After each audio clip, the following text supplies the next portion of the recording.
Kasus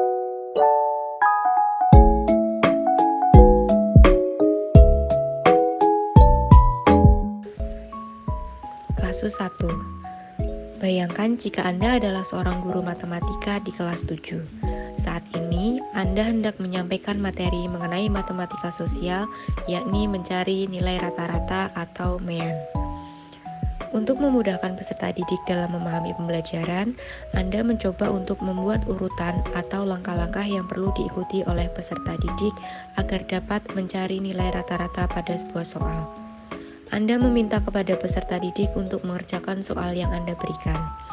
Hasilnya, peserta didik mampu mengerjakan dengan benar sesuai dengan langkah yang telah Anda siapkan.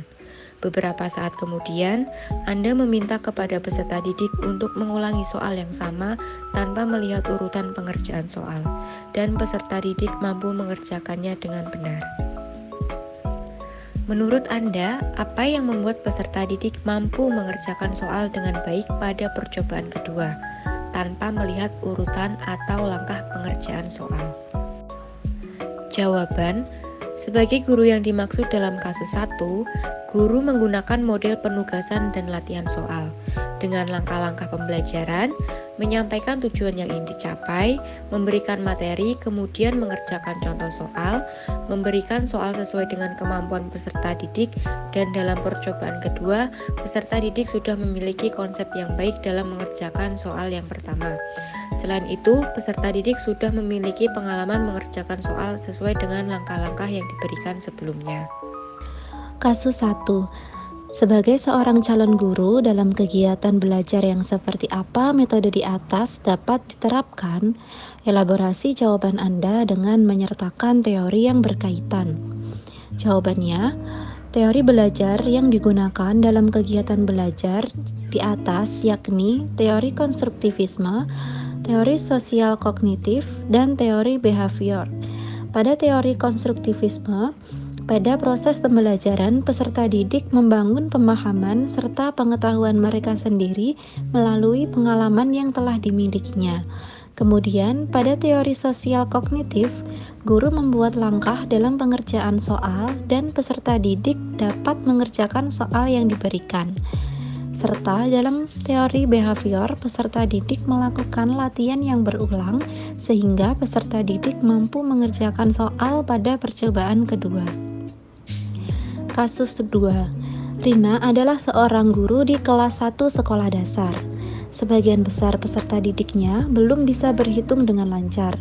Rina sedang memikirkan cara yang sesuai untuk membantu peserta didiknya menyelesaikan tantangan belajarnya. Menurut Anda, apa yang dapat Rina lakukan untuk membantu peserta didiknya sesuai dengan tahapan perkembangan usia? Peserta didik kelas 1 SD memiliki rata-rata usia sekitar 7 tahun, di mana menurut Piase pada usia tersebut berada pada tahap praoperasional. Peserta didik masih belum memaksimalkan logikanya, sehingga yang perlu dilakukan pertama kali oleh Rina adalah melihat tingkat pemahaman angka yang dimiliki oleh setiap peserta didik.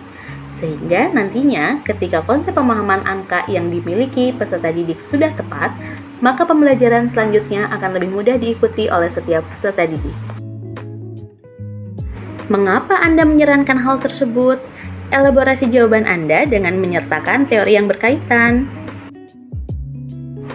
Teori yang sesuai menurut kami adalah teori behavioristik, sosial kognitif, dan humanistik. Pada teori behavioristik, pembelajaran berpusat pada guru, yang mengedepankan pemberian pengulangan di setiap materi yang diberikan kepada peserta didik. Pada teori sosial kognitif, guru memberikan konsep pemahaman angka kepada peserta didik. Dan pada teori humanistik, guru merancang pembelajaran yang disesuaikan dengan tahap perkembangan usia peserta didik. Kasus yang ketiga yaitu Adamade adalah seorang guru yang mengajar di salah satu sekolah negeri di wilayah Bali. Ia mengampu mata pelajaran bahasa Indonesia. Ia hendak mengajarkan materi teks deskripsi pada peserta didiknya. Pada buku cetak yang menjadi panduannya saat mengajar, terdapat beberapa contoh teks deskripsi menceritakan tentang bangunan-bangunan pencakar langit yang ada di ibu kota. Dengan memperhatikan latar belakang setiap peserta didiknya, Made pun mencoba untuk memberikan contoh yang berbeda. Ia memberikan contoh teks deskripsi tentang pantai dan makanan khas di Bali. Menurut Anda, apakah pertimbangan dan keputusan Made sudah sesuai? Mengapa demikian?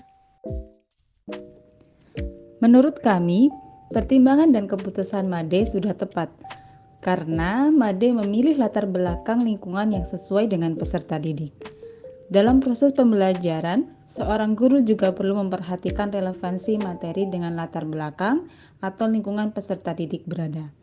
Dengan memilih contoh teks deskripsi tentang pantai dan makanan khas Bali, akan membantu peserta didik terhubung dengan lingkungan di mana mereka tinggal. Prinsip apa yang Made gunakan dalam kasus tersebut? Elaborasi jawaban Anda dengan menyertakan teori yang berkaitan.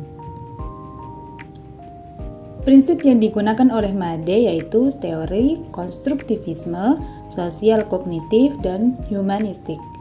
Karena dalam teori konstruktivisme, Made memberikan contoh teks deskripsi tentang pantai dan makanan khas Bali, termasuk ke dalam pembelajaran yang melibatkan pengalaman peserta didik.